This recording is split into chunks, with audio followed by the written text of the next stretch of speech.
Hello everyone. Let us discuss the second part of the modification method in solving the transportation problem.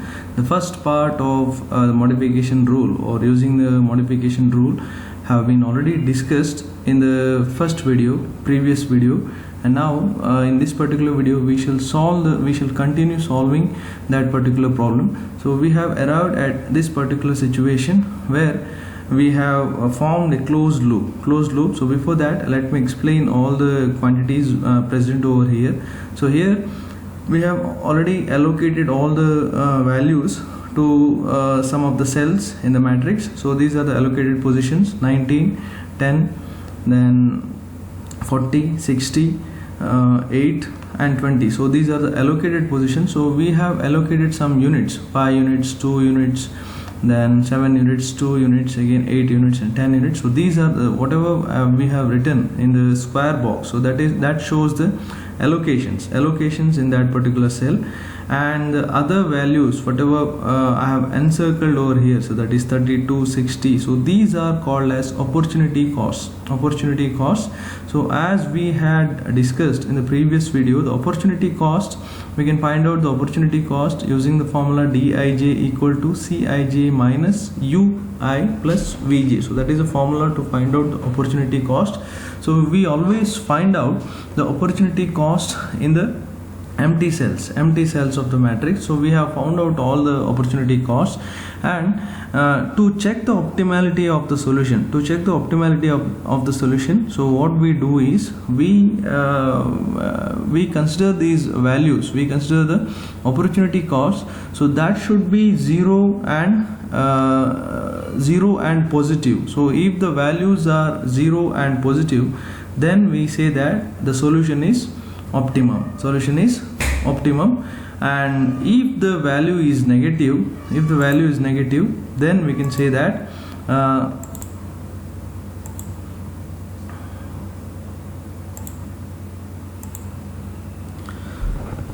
so whenever we get a negative Dij value, then it shows that the allocation is not proper, or whenever we get the opportunity cost as negative, then we can say that the solution is not optimum or optimal. The solution is not optimal. So we can still reduce the transportation cost by allocating or by reshuffling the allocation. So here we start looping from this particular position wherever we have got the negative Dij value, or where we have got the negative opportunity cost. From that particular position we start looping, and this loop has to be moved, or the arrow has to be moved in such a way that we can take the diversions only when the cell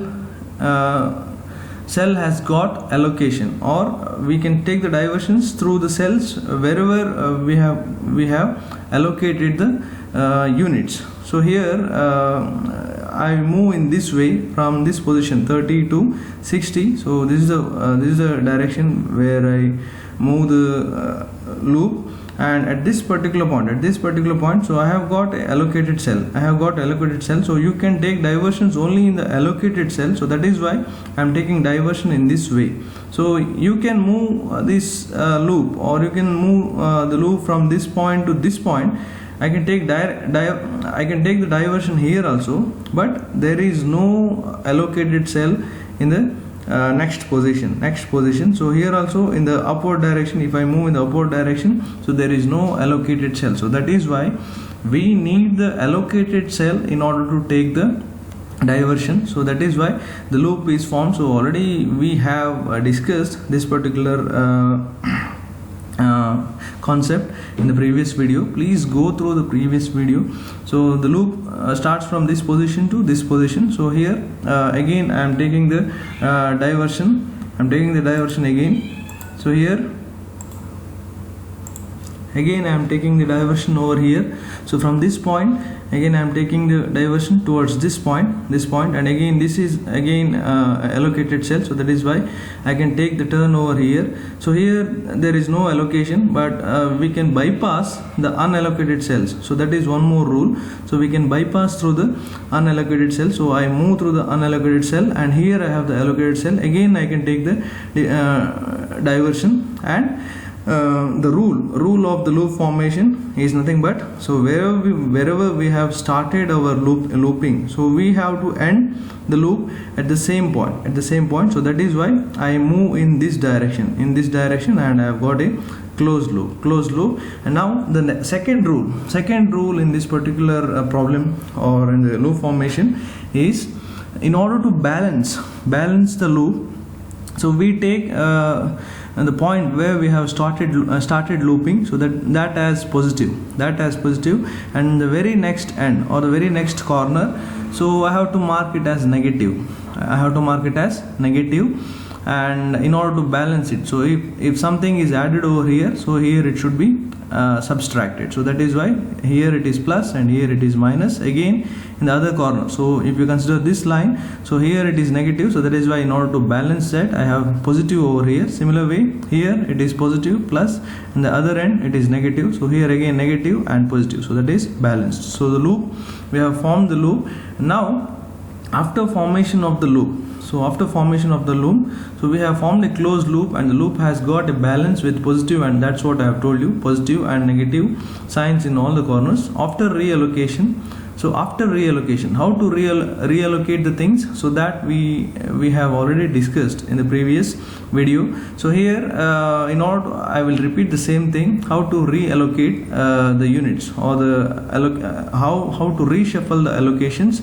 See, out of these values, wherever we have got the negative markings or the negative sign in the loop, so we have to select that particular position. So here this is the position, negative marking. So here I have got the allocation as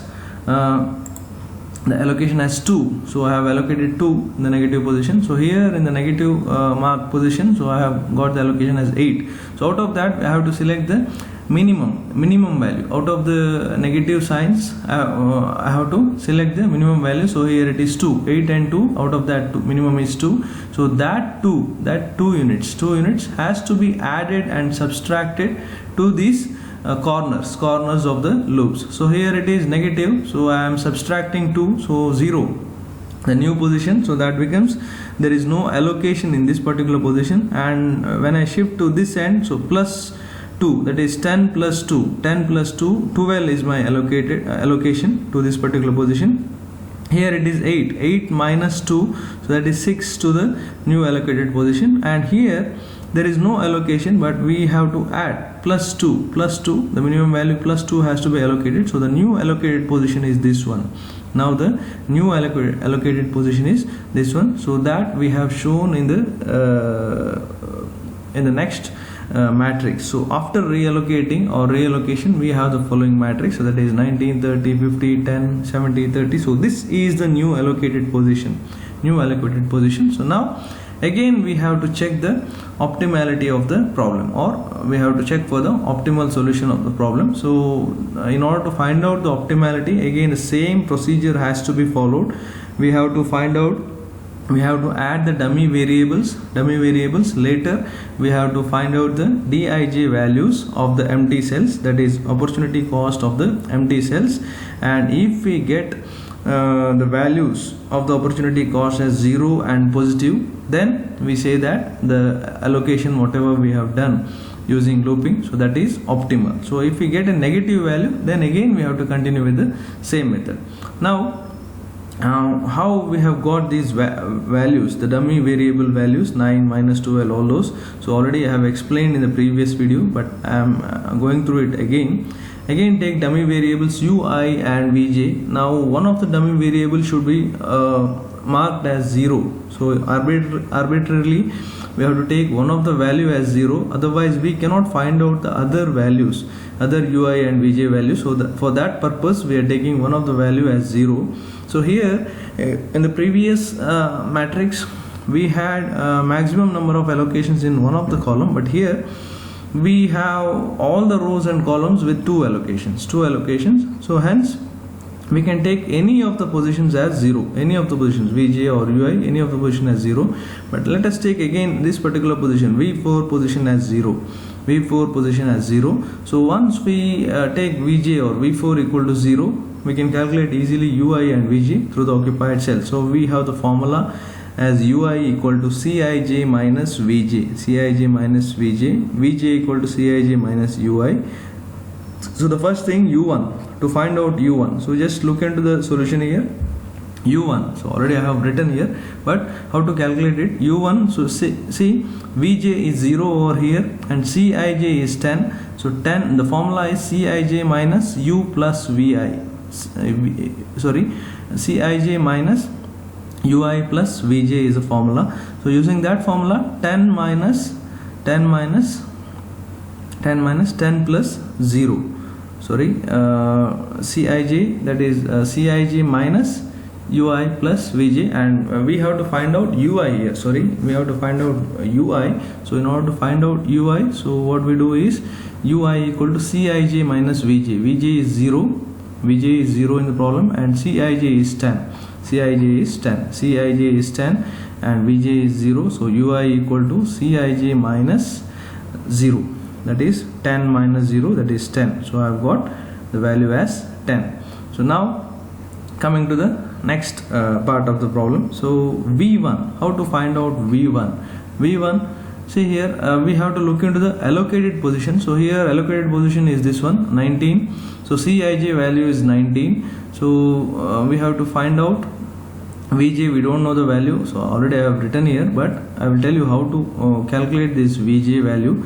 See, we know the value here, we have found out Ui now, Ui as 10, so we know the value Cij 19, so Cij minus Ui gives us Vj, so Vj equal to Cij minus Ui, so that is 19 minus 10, so it is 9, so we have found out the value Vj as 9.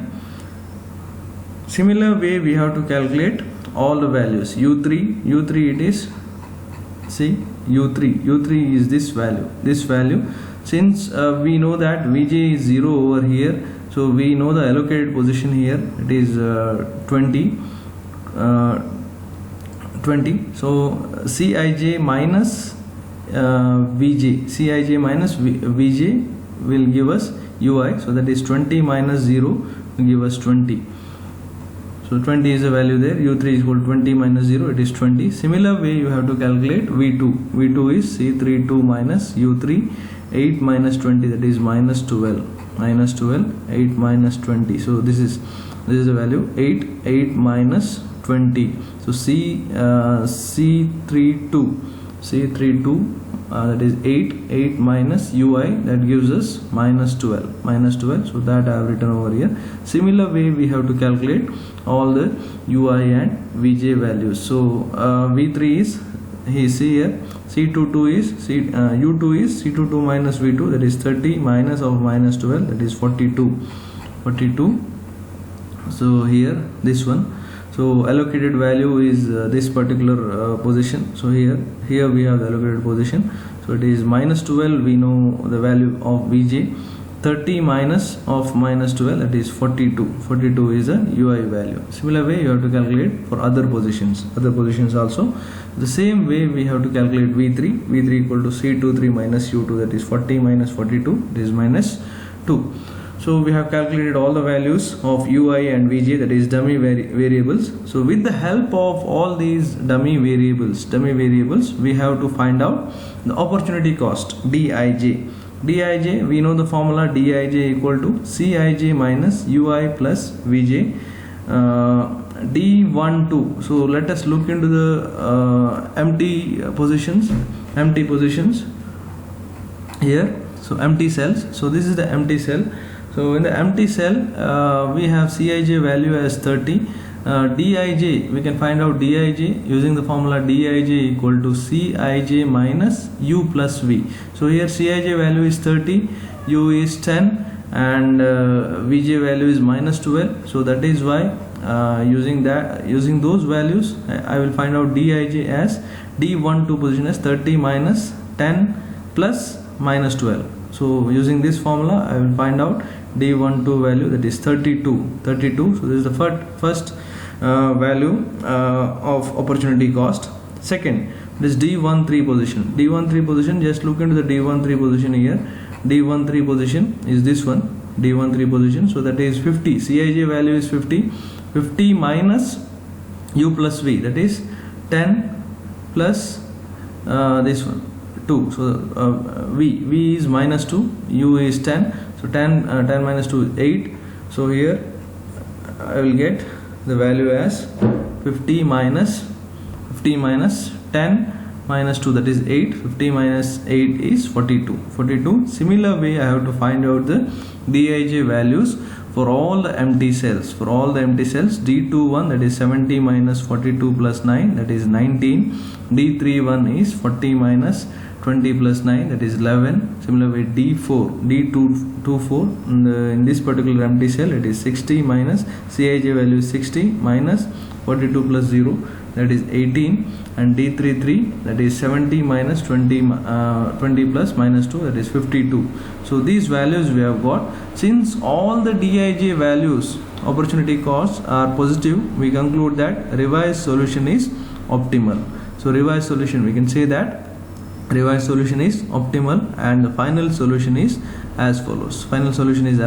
So I have written the allocation in the square box, that is 5, 2, 7, 6 and 12. So these are the allocated positions. So this is the new allocated position, and 19, 32, 42. So those are all the opportunity costs. Since the opportunity costs are above 0 and positive, that is all are positive. Since all are positive, we can say that the solution is optimal. So that is why the minimum transportation cost is 5 into 19 plus 10 into 2 plus 30 into 2 plus 40 into 7 plus 8 into 6 plus 20 into 12, that is 95 plus 20 plus 60 plus 280 plus 48 plus 240, that is equal to 743.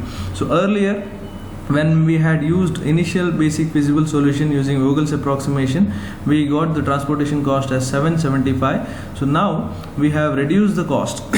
We have found out the optimal solution, and we can still reduce the transportation cost as rupees, up to we can reduce it to rupees 743. So that is the solution of the problem, the entire problem. So thank you.